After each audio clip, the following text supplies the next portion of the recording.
자, 요것도 먼저 설명을 해줄 거야. 자, 칠판 한번 보자. 뭐에 대해서 얘기를 하는 글이냐? 차고 송금에 대해서 얘기를 하는 글이거든. 자, 그래서 순서대로 얘가 뭐가 나타나는 거냐면 우리가 디지털 지금 금융기술이 발달하다 보니까 너무 편리해. 그치? 하지만 뭔가 문제도 생겨. 그게 바로 대표적인 게 바로 뭐냐? 차고 송금이라는 거야. 그럼 잘 봐. 차고 송금이라는 것은 무슨 상황? 문제 상황이야. 알겠죠? 그죠? 그래서 우리가 뭔가 왜 사람 정확하게 막 급하다 보니까 확인을 안 한다든가, 그지? 그랬을 때 막 모바일로 요즘은 다 되니까 그래서 발생해. 그럼 이제 문제가 생겼으니까 이걸 뭐 하는 게 나와야 돼? 해결하는 게 있어야 돼. 알겠죠? 됐지? 그래서 여기에서 해결책이 이제 나타나는데, 자, 순서대로 쌤이 알려줄 거야. 만약에 내가 있잖아. 다른 사람한테, 봐봐. 돈을 보내야 되는 사람이 아니고 딴 사람한테 보내버린 거야. 그래서 그걸 인지를 하자마자 일단 누구에게 알려야 되는 거냐? 은행에게 알려야 돼. 알겠지? 그래서 누가 하는 거냐? 송금자가 일단 은행에 일단 알리는 거야.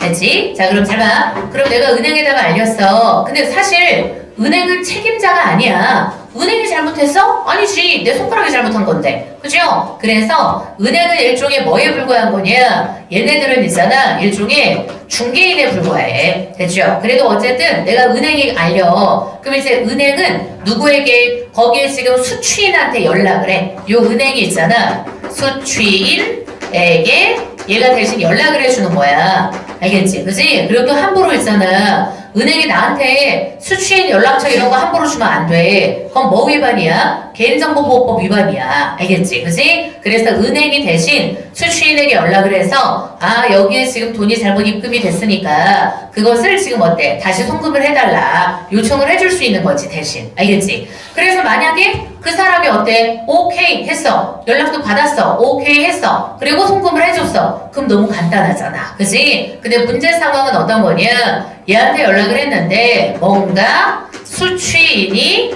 연락이 되지 않는다든가. 알겠죠? 그죠? 아니면 또 수취인이 나 내 계좌에 돈 들어왔잖아. 돈 안 주겠다 그러는 거야, 이 새끼가. 그지? 그래서 얘가 지금 어떤 거냐면 다시 돈을 송금하는 걸 거부하는 게 바로 문제 상황인 거지. 알겠죠? 그죠? 그러면 뭐가 복잡해져? 문제가 복잡해져.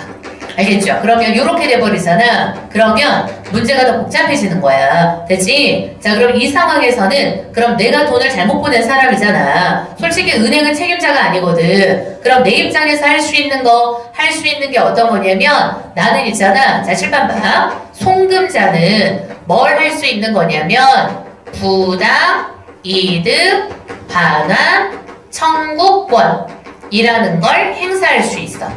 알겠지? 그지? 그래서 부당이득 반환 청구권이라는 것은 어떤 거냐면 뭔가 말 그대로 부당한 이득인 거야. 누구 입장에서? 술취인한테는, 돈 받은 애한테는 부당이득인 거잖아. 그거 돈 내놔라 라고 내가 청구하는 거야. 알겠지? 그리고 포인트가 뭐냐면 법은 있잖아. 민법, 형법하고 구분하지. 그럼 그 구분하는 게 되게 중요하거든. 그래서 여기에서 부당이득 반환 청구권이라는 것은 바로 어떤 거냐면 형법이 아니야. 이거는 민법상이야, 민법상. 알겠지? 그지? 이건 민법상이야. 그래서 민법상 내가 채권 행사를 할 수 있는 거야. 됐죠? 자, 그리고 플러스 뭐도 가능한 거냐? 봐봐. 이 수취인 이 새끼가 진짜 이 새끼가 지금 만약에 송금을 거부해. 자기 계좌에 돈 막 1,000만 원, 2천만 원 들어왔는데 지금 그거를 송금을 거부하고 지가 써버리는 거야. 그럼 당연히 어때? 얘는 또 뭐도 받아야 돼? 형법상의 처벌도 받아야 되겠지. 알겠지? 그지? 그래서 칠판 봐. 여기에다가 플러스 지금 어떤 거냐? 여기 나와 있는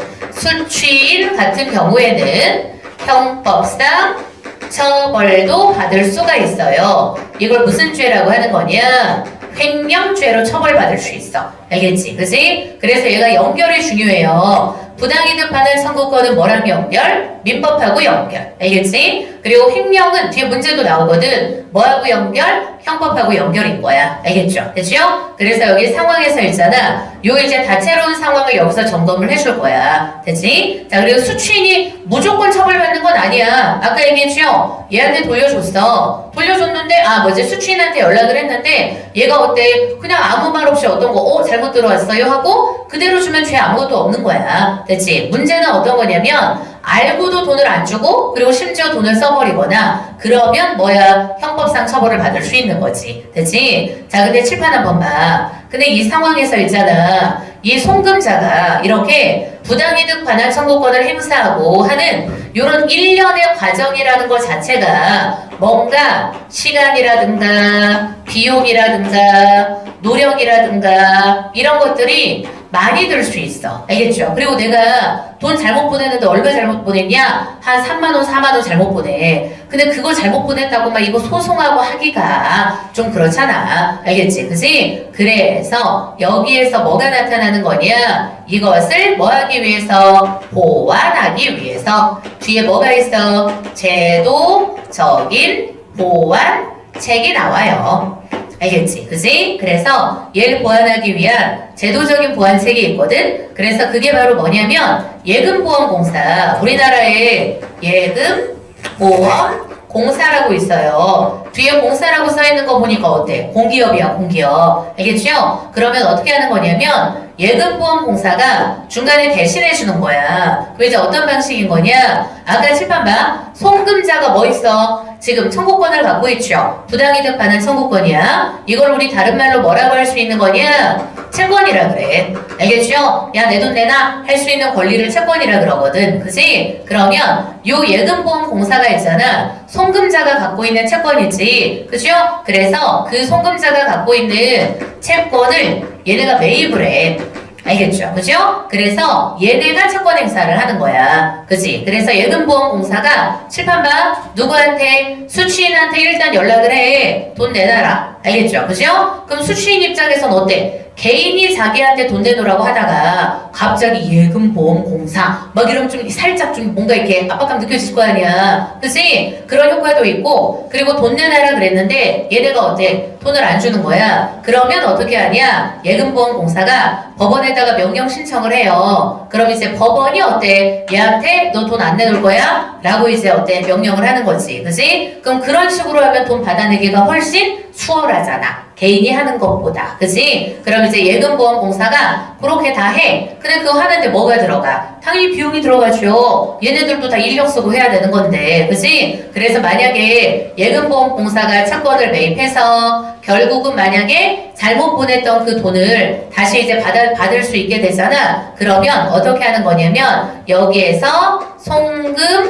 송금인에게 어때? 자기네들이 이걸 행사하는 데 들어갔던 비용은 제외하고 주는 거야. 알겠지? 그지? 당연히 돈 들어간 거 지금 제외해야지. 알겠죠? 뒤에 그래서 문제 나와. 비용 제외해야 되는 거야. 알겠죠? 어떤 비용이 있을까? 봐봐. 얘한테 뭐 하는 거야? 문서 같은 거 보내는데 들어가는 송달료도 있겠죠. 그지? 각종 뭐 법정 뭐 이런 비용이 있을 거 아닙니까? 그래서 그런 것들을 싹 제외하고 나머지를 누구에게? 송금인에게 주는 거야. 그럼 송금인은 그렇게 받는다고 하더라도 편리하죠. 그지? 자기가 해야 될 걸 대신해 주는 거니까. 됐죠? 그래서 요렇게 글이 전개되는 거. 이해되지 무슨 말인지? 됐지? 자, 그럼 이제 디테일은 지문에서 확인할 겁니다. 자, 잘 봐. 1문단부터 현대사회에서는 첫 문장이 나오잖아. 디지털 금융기술의 발달로 인해서 금융거래 속도, 편리성 극적으로 향상이 돼. 그지? 그래서 다음 문장이 또 나오죠? 모바일로 하는 거 어떠니? 몇 번의 터치만으로 송금이 이루어지는 시대가 도래했지만 여기까지 끊어야 돼. 여기까지는 장점이기는 하지만 당연히 뭐가 나타나? 단점 나오죠? 예상치 못한 문제가 발생한다는 거야. 그래서 그 대표적인 사례가 바로 뭐냐? 차고 송금이라는 거야. 알겠지? 잘못 보내는 거죠. 됐지? 자, 그럼 차고 송금이라는 것은 바로 뭐냐? 여기서부터 뭐 나와? 차고 송금의 정의가 나오죠. 뭐뭐뭐뭐를 말한다. 이런 걸 정의라 그래. 차고 송금이랑 송금이니 우리 주체하게 똑바로 해야 돼. 송금이 뭐 하는 거? 보내는 사람. 송자가 보낼 송자야. 그래서 송금인이 있잖아. 실수로 의도치 않은 계좌에 돈을 보내는 걸 말해. 그래서 뭐에 의해서 발생해? 입력 오류라든가 아니면 수취인 착오 선택. 내가 예를 들어서 봐봐. 내 지금 즐겨찾기에 여러 명이 이렇게 있었는데 내가 어때? 딴 사람한테 입금을 해버릴 때도 있는 거잖아. 그지? 그래서 이러한 다채로운 원인에 의해서 발생하는 게 바로 뭐다? 차고 송금이다. 되지? 자, 그래서 1문단 어때? 문제 상황을 소개를 해준 거야. 자, 자, 그래서 문제 상황이 있으니까 이제 뭐 있어요? 해결책이 나오죠. 자, 그럼 일단 어떻게 해결하냐? 만약에 차고 송금이 발생을 하잖아. 그럼 당연히 송금이는 주체 확인 똑바로 해. 잘못 보내네. 얘가 있잖아. 어떻게 체크? 즉시. 이런 시간석이 중요해. 누구에게 알려주는 거냐? 은행에다가 신고를 하는 거야. 알겠지? 그치? 그래서 은행에다 신고하고 반환 요청을 하는데, 근데 중요한 게 어떤 거냐면 은행에다가 신고하고 반환 요청을 하는 건데 사실 은행이 반환해 주는 게 아니에요. 은행은 잘못 없어. 알겠지? 은행은 일종의 무슨 역할? 중개자 역할인 거야. 그지? 그래서 반환을 요청해. 그럼 은행은 여기 다 나오잖아. 포인트가 이거야. 얘는 뭐다? 중개자일 뿐이다. 알겠지? 은행은 중개자야, 중개자. 중개자로서 수취인에게 얘가 연락을 대신 해줘. 그지? 수취인이라고 했을 때 수취가 무슨 수취야? 받을 수취하죠? 그지? 돈을 잘못 받은 애야. 그럼 얘한테 연락을 해서 송금 실수라는 걸 알려. 그리고 자발적. 그러니까 1단계는 어때? 자발적인 반환을 유도를 하는 거야. 알겠지? 그지? 자, 그럼 이때 수취인이 동의를 하잖아. 그럼 자발적으로 동의하면 문제는 심플한 거야. 환급 절차가 금방 돼. 그지? 근데 여기까지는 문제가 안 되는데 문제가 복잡해지는 상황이 이거죠. 이거지? 얘가 반환을 거부하거나. 알겠죠? 그죠? 아니면 어때? 연락이 안 되는 거야. 그치? 그럼 상황이 복잡해지는 거. 아까 쌤 설명했죠? 얘가 반환을 안 해. 그리고 또 연락을 안 해. 그치? 그러면 당연히 어때? 문제가 복잡해져. 그치? 그럼 그 다음 이제 끊어주는 거야. 그러면 그 다음 단계는 누가? 체크 송금이. 주체 체크 똑바로 해야 돼. 자, 그래서 1단계는 누가 나서냐? 은행이 먼저 나서. 알겠지? 은행의 중개자로서 먼저 해주는 거야. 근데 1단계에서 해결이 안 돼. 그럼 누가? 송금인이 직접 뭐다? 법적 절차를 진행해야 한다. 알겠지? 그래서 칠판방 여기에서 송금인이 직접 법적 절차를 진행하는 게 바로 뭐냐? 요거야. 얘가 부당이득 반환 청구권을 행사를 해서 직접 소송을 해야 되는 거야. 자, 근데 이렇게 하기 때문에 차고 송금인, 즉 실수로 돈을 잘못 보낸 사람은 실수를 바로잡기 위해서 직접 회수를 시도를 하는 거야. 근데 문제는 뭐냐? 이거잖아. 법적 대응에 필요 들어가는 비용, 시간, 절차적 복잡성 이런 것들로 인해서 실질적인 피해를 감내해야 돼. 누가? 송금인이. 알겠죠? 그죠? 송금인 입장에서는 그니까 봐봐. 물론 지가 실수했죠. 그지? 자기가 실수했지만 그럼에도 불구하고 그 실수에 비해서 너무 피해가 큰 거야. 그지? 게다가 또 뭐가 문제냐면 금액이 얼마 안 돼. 알겠지? 그치? 그러니까 얼마 안 되면 사실 이거 법적으로 이거 하는데 돈 더 많이 들어갈 거 아니야. 그러니까 결국은 포기할 수밖에 없게 되는 거야. 해소에 드는 행정적인 노력과 비용이 실익을 초과하기도 해. 그치? 만약에 이게 이렇게 커버려. 그럼 당연히 어때? 아, 그냥 안 하는 게 낫겠다. 내가 진짜 병신짓 해가지고 진짜 시발 비용이 많이 발생했다. 이러고 넘어가야 되는 거야. 그치? 자, 그래서 이렇게 해서 실익을 초과하기도 하고 수취인의 연락처조차 파악하지 못하는 경우가 많아서 송금인은 당연히 어때? 문제 해결에 어려움 겪을 수밖에 없다는 거야. 그치? 자, 그래서 이에 따라 차고 송금인은 단순 실수가 부당한 손실로 이어지는 현실에 불리함을 느끼면서 불합리함을 느끼면서 앞으로 요게 나와. 제도적인 보완과 금융기관의 적극적 역할. 알겠지? 제도적인 보완과 금융기관의 적극적 역할. 그래서 칠판 한번 봐. 요게 요거야. 제도적인 보완이 바로 어떤 거냐? 요거. 예금보험공사가 이제 나서는 거고 뒤에 나올 거야. 그리고 금융기관의 적극적 역할이 바로 뭐냐면 요 은행 있죠? 그지? 은행이 조금 더 적극적 역할을 해주는 거. 알겠지? 자, 이제 그 다음 문단. 다시 이제 뭘로 가느냐? 봐봐. 이렇게 설명을 했는데 앞에 설명이 좀 부족하다고 생각하니까 뭘 얘기해 주는 거냐? 요 얘기를 이제 구체화를 해주는 거야. 알겠지? 오케이? 자, 이제 문단 바뀌어. 자, 그럼 법적으로 볼 때 차고 송금인에 있잖아. 요거 체크해놔. 민법 체크. 법 얘기가 나오면 얘가 민법이냐 형법이냐 요 부분을 똑바로 해줘야 돼. 알겠지? 자, 그래서 거기 민법 체크하는 거야. 민법 제741조에 따라서 여기 체크 부당이득 반환 청구 요거는 민법에서야. 그치? 부당이득 반환 청구는 민법이야. 민법. 그리고 부당이득 반환 청구를 하는데 요거를 뭐라고 얘다가 쓰느냐? 얘에 뭘 행사하는 거야? 채권을 행사하는 거예요. 차고 송금인은 채권을 갖고 있는 거야. 내가 돈을 잘못 보냈으니까 돈 내놓으라고 할 수 있는 채권이 있는 거야. 그치? 자, 그럼 이 조항은 뭐라고 돼 있냐? 법률상 원인 없이 타인의 재산 또는 노무로 인해서 이익을 얻고 이로 인해서 타인에게 손해를 가한 자는 그 이익을 반환해야 한다 라고 명시가 돼 있대. 그러니까 법률 조항에 지금 분명하게 나와 있다는 뜻인 거야. 됐지? 그리고 우리 연결해보자. 여기에서 지금 어떤 거냐면 타인에게 손해를 가한 자를 다른 말로 뭐라고 써야 돼? 수취인. 이 상황에서는 수취인인 거지. 왜냐면 수취인이 돈을 안 돌려주고 있으니까. 알겠죠? 그치? 얘가 지금 돈을 안 주는 거니까요. 그리고 이것은 송금인이 민사소송을 위통해서, 그럼 봐봐. 민사소송 연결해. 아까 뭐라 그랬어? 민법이라 그랬죠. 알겠지? 민법이니까 민사소송인 거야. 형사가 아니라. 그럼 민사소송을 통해서 수취인을 상대로 반환 청구할 수 있는 근거가 돼. 그래서 7번 봐. 항상 이런 것들은 소송을 하려면 내가 뭐가 있어야 돼? 법적 근거가 있어야 돼. 알겠지? 그래서 여기 나와 있는, 잘 봐봐. 요 민법 제741조 있잖아. 거기다 뭐라고 쓰면 되느냐? 소송의 법적 근거라고 쓰는 거야. 알겠죠? 송금인이 지금 자기가 소송을 진행하는 데 있어서 법적인 근거를 이거로 삼으면 돼. 항상 이런 소송은 법적인 근거가 있어야 된다. 그치? 자, 근데 그러나, 그럼 봐봐. 법적인 근거가 있기는 있어. 근데 뒤에는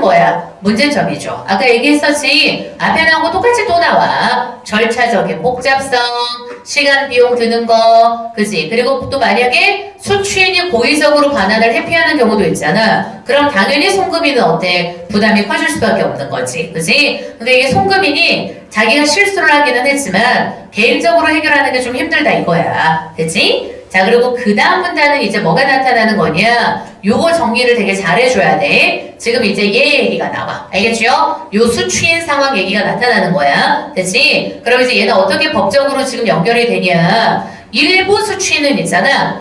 본인의 계좌에 갑작스럽게 입금된 금액을 처음에는, 잘 봐봐. 여기 제일 중요한 게 이거야. 처음에는 자기의 정당한 수입이라고 생각해서 뭘 할 수도 있어? 오해를 할 수도 있어. 알겠죠? 그치? 근데 이거 오해하는 거는 지 잘못이 아니야. 그죠? 그리고 그 다음 봐. 일부 수취인은 있잖아. 송금인의 연락을 하지 못해. 받지 못한 상황에서 이루어지는 입금만으로는, 요 입금만으로는 차고 송금인이라는 걸 하지 못해? 인지하지 못할 때도 있는 거야. 알겠지? 자, 그래서 칠판 한번 봐. 요거 지우건 쌤이 정리를 해줄 거야. 자, 이제 누구 입장인 거냐? 수취인의 입장에서 뭐가 들어왔을 때, 돈이 들어왔을 때 얘가 지 거라고 어때? 오해할 수도 있고. 알겠지? 그지? 그리고 또 아니면 어때? 아, 이게 차고 송금이라는 것 자체를 인지하지 못할 때도 있는 거야. 알겠죠? 됐죠?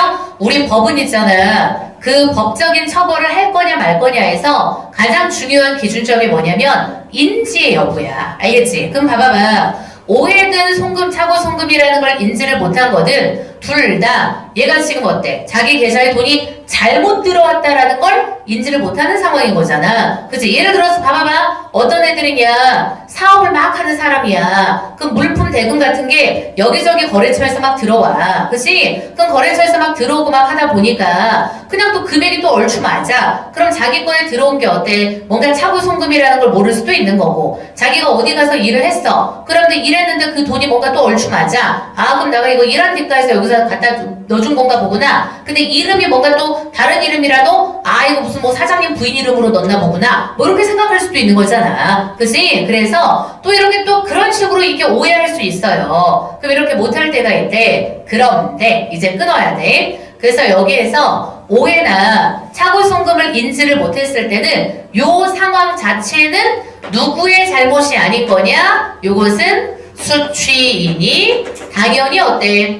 잘못한 게 없는 거야. 알겠지? 그지? 이 상황에서는 수취인 잘못이 없는 거야. 근데 반환 요청을 받거나 은행을 통해서 어때? 연락을 받아. 그럼 잘 봐봐. 반환 요청을 받거나 은행 통해서 연락을 받아. 그럼 여기다 바로 해서 그럼 이제 뭘 하게 된 거야? 인지를 하게 된 거죠. 알겠지? 그지? 이제는 잘못 내 통장에 돈이 들어왔다라는 걸 인지하게 된 거야. 그럼 수취인은 뭐가 돼? 타인의 돈을 잠깐 받고 있는 보관자가 되는 거야. 됐지? 자, 그럼 이 상황에서 잘 봐. 이거 체크 형사상에다 체크해야 돼. 알겠죠? 아까 위에 있었던 건 뭐다? 민법상이고 이제 형사야. 그럼 형사상으로 수취인이 송금 실수임을 인지하고도 여기 봐봐. 중요한 거 요 단어야. 고의 체크. 그리고 그 다음에 임의 사용. 고의로 반환 거부하거나 돈을 임의로 사용해. 됐죠? 그러면 뭐가 성립할 수 있다? 횡령죄가 성립할 수 있다. 알겠지? 그지? 그래서 횡령죄라는 것은 바로 뭐냐? 타인의 재산을 보관하는 자가 반환을 거부하거나 이를 임의로 사용할 때 성립해. 그럼 이게 성립하죠? 그럼 당연히 얘는 어때? 형사처벌 받는 거야. 알겠지? 그지? 그래서 칠판 봐. 잘 들어. 상황을 쌤이 정리해주면 잘 들어봐. 맨 처음에 얘가 인지를 못했을 때 얘 잘못 전혀 없어. 그지? 그리고 그 다음 연락을 받아요. 연락을 받아서 돈이 잘못 들어왔다라는 걸 인지를 하게 된 거야. 그럼 인지했을 때 잘 봐. 상황은 두 가지로 갈리는 거지. 인지하고 바로 어때? 반환을 했어. 그지? 그러면 어때? 잘못 절대 없어. 알겠지? 인지하고 반환을 한 거야. 그럼 잘못 전혀 없는 거죠? 그치? 그럼 내가 어때? 이때 잘못이 없다라는 것은 어떤 거냐면 민법상으로도 그리고 그 다음 어때? 형법상으로도 둘 다 문제될 거 없어. 알겠지? 그치? 자, 근데 문제되는 것은 이거야. 얘가 고의로 어때? 반환을 안 하는 거야. 알겠죠? 그죠? 그리고 또 아니면 돈을 뭐 한 거야? 사용을 해버려. 알겠지? 그치? 고의로 지금 반환을 안 하고 돈을 써버린 거야. 됐죠? 그러면 당연히 어때? 얘는 잘못이 있는 거야. 알겠죠? 그치? 그럼 잘못 있으니까 뭘 져야 돼? 법적 책임을 져야 되는 거죠. 그치? 그래서 칠판 봐. 여기에서 법적인 책임이라는 것은 두 가지인 거야. 뭐하고 뭐가 돼? 민법상의 책임이랑 그리고 그 다음 어때? 형법상의 책임이랑 알겠죠? 됐죠? 자, 그래서 칠판 봐. 그럼 민법상으로는 누가 하는 거야? 아까 송금인이, 그지? 송금인이 얘한테 뭘 청구해? 부당이득 반환 청구권을 행사하는 거야. 그리고 형법상으로는 얘가 어때? 횡령죄로 감옥에 들어갈 수도 있는 거죠. 알겠지? 그지? 오케이? 그래서 요렇게 정리해놔두면 되는 거. 이해되지 무슨 말인지? 그지? 자, 그럼 이제 밑에 문단 한번 보자. 핵심적인 쟁점이라는 것은 바로 뭐냐? 요 수취인의 행동이라는 거 있잖아. 선이었냐, 악이었냐, 요거야. 그럼 당연히 아까 얘기했잖아. 선이라는 건 그거야. 내가 인지를 못했던 거. 알겠지? 나오죠? 선이라는 것은 차고송금이라는 것을 인지를 못했던 거야. 됐지? 그럼 그때는 어때? 민사적인 반환 의무만 존재하잖아. 알겠죠? 그죠? 그럼 인지를 못했어. 그럼 민사적인 반환 의무만 존재하고 형사처벌 대상이 아닌 거야. 그지? 자, 근데 반면에 악이라는 것은 바로 뭐냐? 지금 송금 실수임을 알고도 인지를 한 거죠? 반환 거부하거나 소비를 해버린 거야. 됐지? 그러면 어때? 형사적인 책임이 성립하게 된다. 알겠죠? 됐죠? 자, 그래서 그 형사적 책임이라는 게 바로 앞에서 나와 있었던 뭐랑 연결되냐? 횡령죄랑 연결된다. 됐지? 자, 그래서 대표적인 뭐냐? 판례라는 건 판결 사례를 말하는 거거든. 그 사례 예를 들어준 거야. 그게 바로 뭐냐? 2021년에 차고송금 사건이 있었거든. A는 실수로, 자, 지금 A가 바로 누구야? 송금인이죠? 차고송금을 한 송금인이야. 920만 원을 다른 사람 계좌로 송금을 했어. 그리고 수취인은 있잖아. 이게 자신의 것임을, 아님을 인지한 뒤에도 어때? 반환하지 않고 소비를 했어. 그럼 여기다가 뭐라고 써야 돼? 악의라고 써야죠. 알겠지? 그지? 지금 인지했는데도 반환하지 않고 소비한 거야. 그럼 법원은 여기에 대해서 수취인이 자금의 출처를 알고 있었는데 이걸 반환하지 않고 소비한 점에서 불법적인 영득 의사가 인정된다라고 하면서 징역 2개월에 집행유예 1년 선고한 거야. 오, 뭐야? 실형을 선고한 거죠. 알겠지? 그지? 이게 바로 횡령죄. 그죠? 그럼 이것은 바로 차고송금에 대한 법원의 명확한 판단 기준을 보여준다. 알겠지? 그지? 그래서 칠판방 이 법원의 명확한 판단 기준을 뭘 통해서 우리가 확인할 수 있는 거야? 요 판례를 통해서. 알겠죠? 그지? 판결 사례가 되게 중요하거든. 기존에 누적되는 사례. 됐죠? 자, 그럼 이제 그 다음 문장. 은행은 송금행위의 통로 역할이야. 아까 얘기했었잖아. 얘네들은 그냥 뭐야? 중개야, 중개. 근데 실질적으로 그래서 차고송금을 발생시킨 주체는 아니잖아. 은행은 솔직히 잘못 없거든요. 그치? 자, 근데 은행의 역할도 요구가 되죠. 그래서 이제 그 다음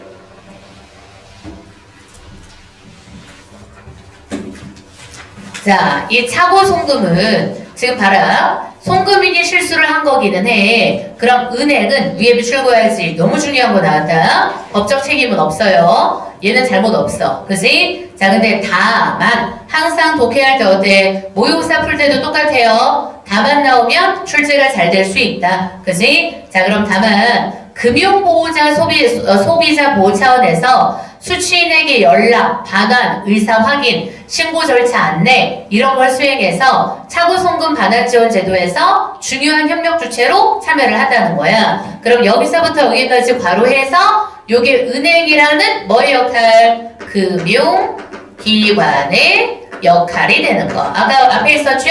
제도적인 보완도 필요하고 금융기관의 역할도 중요하다. 알겠지? 그래서 은행이라는 금융기관이 요 정도까지 해주는 거야. 근데 사실 내가 돈 잘못 보내가지고 피부한 사람 입장에서는 은행이 너무 소극적이지 않나? 이런 생각이 들 수도 있잖아. 뒤에 나오죠? 수취인이 만약에 반환을 거부해. 근데 은행은 연락처, 주소 이런 것들을 있잖아. 송금인에게 제공을 할 수 없어. 반환을 강제할 권한도 없는 거야. 그럼 이러한 봐봐. 법적이고 제도적인 한계가 있거든. 그럼 송금인한테 은행이 너무 소극적이지 않냐 하는 인상을 줄 수도 있기는 하지만 이건 바로 뭐 때문이다? 개인정보 보호법 때문이다. 알겠죠? 함부로 이런 거 알려주면 안 되잖아. 그지? 그래서 개인정보 보호법 등 관련 법률에 따라서 제한을 받는 거야. 됐죠? 그래서 은행 입장에선 어때? 더 이상은 못 해주는 거거든요. 그죠? 그래서 나오는 게 바로 뭐다? 제도적인 보완이다. 이런 한계를 보완하고 송금인의 부담을 완화하기 위해서 도입된 게 바로 뭐? 아까 선생님 말했던 게 요거예요. 송금 반환 지원 제도. 알겠죠? 그래서 이 송금 반환 지원 제도가 바로 뭐냐? 예금보험공사가 하는 거야. 알겠지? 그지? 자, 그래서 봐봐. 그럼 이거는 누가 하냐? 예금보험공사가 운영을 하고 있잖아. 차고 송금한 송금인의 제가 순서가 중요해. 먼저 차고 송금한 송금인이 먼저 뭐라는 거야? 신청을 해. 알겠죠? 그지? 먼저 내가 신청해야 되는 거야. 그죠? 내 돈 찾아주세요. 나 대신 해주세요. 하고 신청을 먼저 해. 그러면 예금보험공사가 지원계정에서 차고송금 수취인에 제발 이 말 헷갈리면 안 돼. 차고송금 수취인에 대한이야. 됐죠? 대한 부당이득 반환 채권을 매입해. 그럼 잘 들어. 채권은 누가 갖고 있는 거라 그랬어? 수취인이 갖고 있는 게 아니라 누가 갖고 있는 거? 송금인이 갖고 있는 거야. 알겠지? 송금인이 수취인에 대한 채권을 갖고 있는 거야. 됐지? 그러니까 채권은 누구로부터 매입하는 거다? 지금 송금인으로부터 매입하는 거야. 알겠지? 말도 똑바로 봐. 차고 송금 수취인에 대한 부당이득 반환 채권을 매입한다. 헷갈릴 수 있으니까 선생님 여기다 써줄게. 누구로부터 매입한다? 송금인으로부터. 됐지? 송금인이 채권을 갖고 있는 거. 아까 분명히 쌤이 계속 강조했어. 돈 내놓으라고 할 수 있는 권리가 바로 채권인 거니까 채권은 누가 갖고 있는 거냐? 송금인이 갖고 있는 거야. 알겠지? 그래서 그걸 매입해. 그리고 누가 예금보험공사가 어때? 수취인한테 자진으로 돌려줄 걸 안내를 먼저 하는 거야. 알겠지? 절차가 이렇게 있어. 근데 만약 그럼 안내했을 때 걔가 주면은 별 문제 없어요. 근데 만약에 수취인이 불응을 하잖아. 그러면 이제 봐. 지금 예금보험공사도 수취인한테 찾아가가지고 돈 뺏어오고 이런 거 하면 안 되잖아. 법적인 거 지켜야 되는 거야. 그래서 절차가 어떤 거냐면 수취인이 불응을 하잖아. 그러면 법원에다가 자 체크해야 돼. 예금보험공사가 법원에다가 신청을 하는 거야. 뭘 신청하는 거냐? 지급 명령을 신청을 하는 거. 알겠죠? 그죠? 왜냐면 예금보험공사는 뭐가 아니야? 사법적 기관이 아니잖아. 알겠죠? 그러면 이런 법률적인 걸 처리하는 애들은 누가 해야 돼? 사법기관이 해야 되는 거지. 그래서 예금보험공사도 법원에다가 신청을 하는 거야. 이거 돈 찾을 수 있게 지급명령 좀 신청해 주세요. 이렇게. 그지? 해주세요. 그럼 법원이 이걸 해줘. 그리고 만약에 돈을 회수하죠? 그러면 여기 봐. 이거 체크.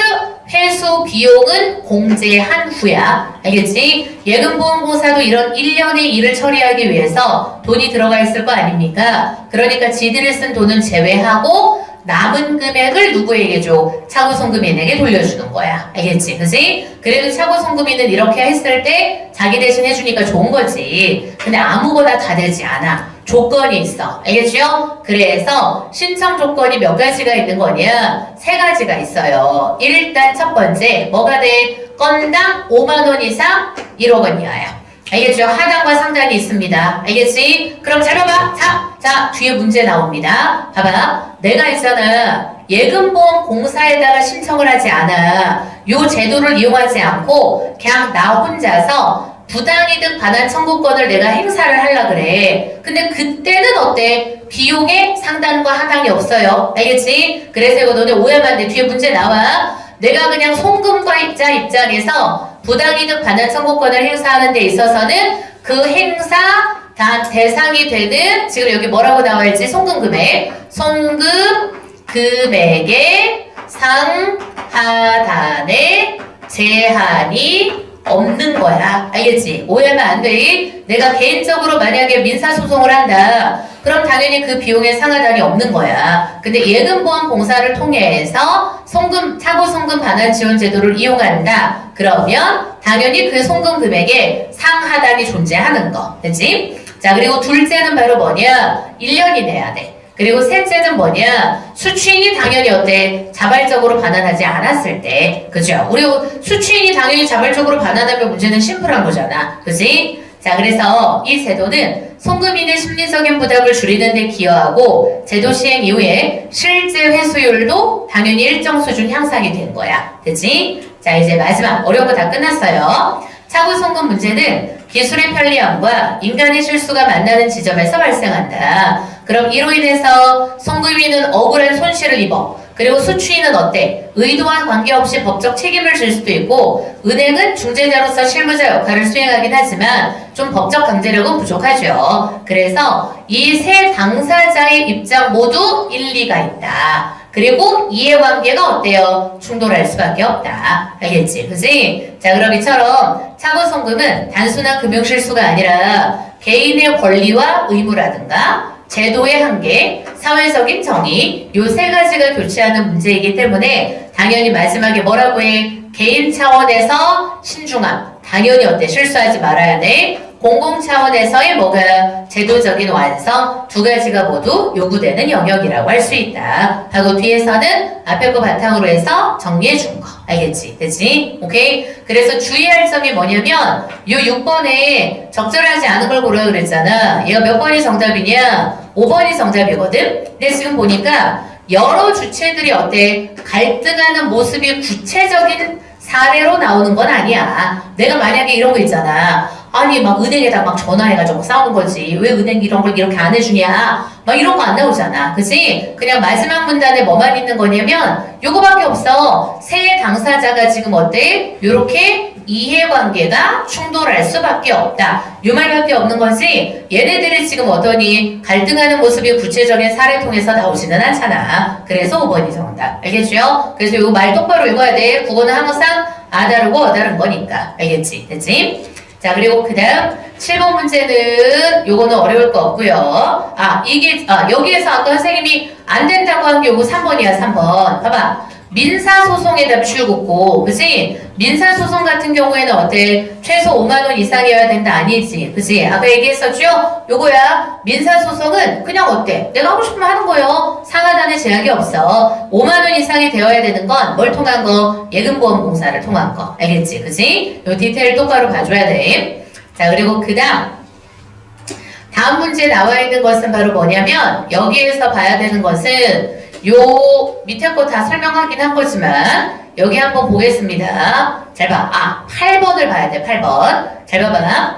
윗글에 나타난 수취인에 대한 이해로 적절하지 않은 걸 보라 그랬잖아. 그럼 봐봐. 일단 법률상 원인 없이 임의로 사용했어. 근데 봐봐. 너무 쉽죠? 임의 사용했으면 잘 죄를 지은 거야. 근데 체크, 민법, 그리고 벌금형에 처벌을 받게 된다. 들렸죠? 알겠지? 그치? 우리 민법상의 책임이라는 것은 어떤 거야? 돈을 돌려주는 거야. 알겠지? 그리고 형법상으로는 어때? 횡령죄가 되는 거고. 됐죠? 그래서 1번 X. 됐지? 민법하고 형법하고 구분할 수 있어야 돼, 항상. 그 다음 2번 볼까? 수취인이 있잖아. 자기 계좌에 돈이 들어와 즉시 반환을 했어. 그럼 당연히 어때? 민사 형사상의 책임 없죠. 그지? 민형사상의 책임 없는 거야. 즉시 반환했잖아. 자, 그리고 3번. 입금된 게 송금 실수라는 걸 은행 통해 공지받았어. 그러면 그때부터 얘가 뭐가 돼? 보관자가 돼. 알겠지? 그지? 자, 그리고 4번. 갑작스럽게 입금된 걸 있잖아. 자기 정당한 수입으로 오해할 수 있어. 그지? 그러면 이건 뭐야? 악의로 판단하기 어렵죠? 악의는 어때? 연락을 받았어. 그지? 그런 연락을 받았다는 걸 인지를 한 거잖아. 근데 얘는 지금 현재 뭐야? 인지를 못한 상황이기 때문에 이걸 악의로 보기는 어렵다. 그지? 자, 그리고 5번. 계좌에 입금된 돈이 차고 송금이라는 걸 인지를 했어. 근데 임의로 사용해. 그럼 당연히 어때? 횡령죄가 성립하는 거고 형사처벌 받을 수 있겠죠. 알겠지? 그지? 그래서 1번이 정답이 되는 거. 그지? 자, 그 다음 그 밑에 거는 9번 요거는 하고 가자. 윗글을 읽은 학생이 지금 보인 반응인 건데 봐봐. 자, 지인한테 500만 원을 보내려고 하다가 계좌번호 잘못 입금한 거야. 그래서 다른 데다 송금이 됐어. 그래서 일단 어때? 은행이 요구를 해줘. 하지만 은행은 이름이랑 연락처를 못 알아줘요. 그치? 개인정보보호법 때문에. 그래서 얘가 어떠냐? 차고 송금 반환 지원 제도를 알려주어서 은행에서 이걸 통해 돈을 돌려받을 걸 안내받았어. 그리고 은행은 B한테 전화를 해. 그 은행도 어때? 나름의 노력을 한 거야. 그래서 반환 의사를 물었는데 얘가 어때? 반환을 거부한 거야. 알겠지? 그치? 자, 그럼 일단 1번. 돈을 돌려주지 않은 수취인 A를 B를 상대로 해서 당연히 뭘 할 수 있어? 민사소송은 요겁니다. 부당이득 반환 청구 소송. 그지? 자, 그리고 2번. 은행 측이 A에게 수취인에 대한 정보를 알려줬어. 개인정보법 위반이죠? 그지? 자, 그리고 3번. 차고 송금 사실을 알려줬어. 그럼 그건 당연히 무슨 차원? 금융소비자 보호 차원이다. 그지? 자, 그리고 4번. 너무 쉽다, 답되는 게. 이렇게 했는데, 요게 틀렸죠? 회수 비용 없이. 알겠지? 회수 비용을 제외하고 돌려주는 거니까. 그지? 자, 그리고 5번. 이걸 알았음에도 불구하고 돈을 인출했어. 그럼 당연히 어때? 형사처벌 받을 수 있겠죠. 그지? 그래서 4번이 정답. 알겠지? 됐죠? 내용 정리 잘 되겠지? 요거는 상당히 출제 가능성이 높아가지고 잘 읽어봐야 됩니다. 그지?